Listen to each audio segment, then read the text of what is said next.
Pinambagsak ng isang vlogger matapos mahuli sa aktong ninanakawan ang kanyang among konsehal sa Davao del Norte. Nasa frontline ng balitang yan, si Gary De Leon. Sorry talaga, madam. Hindi ko na uulitin. Kahit hindi mo na ako tanggapin. Ayoko talaga dito. Meron din akong anak. Mas magsisikap ako pagkalabas ko dito sa kulungan. Labis ang pagsisisi ng 19 anyos na vlogger na si Charmaine Jane Ramos o mas kilala sa tawag na Ligaya. Matapos siyang arestuin kahapon dahil umano sa pagnanakaw. Inireklamo siya ng isa pang vlogger at kanyang amo na si Councilor Leo Revita ng Tagum City, Davao del Norte.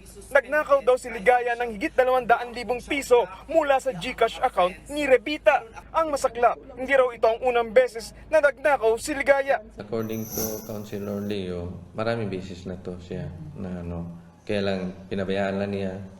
Then kahapon lang nung minomonitor niya. Ang time lang kahapon na inaresto siya, yung sa last niya na commission niya. Miyembro ng grupong Team Hamloy na mayroong 1.2 million followers sa social media, sina Ligaya at Revita. Bago sumikat bilang influencer, nagsilbing kasambahay ni Revita si Ligaya. Hindi naman tinanggi ni Ligaya ang pagnanakaw. Nanguram ko siya, sir. Nangihiram ako sa kanya ng cellphone tapos isesend ko sa aking personal na GCash. Nadala lang ako na parating umiinom. Kung gabi, magtrabaho ako na lasing, uuwi din ako na lasing.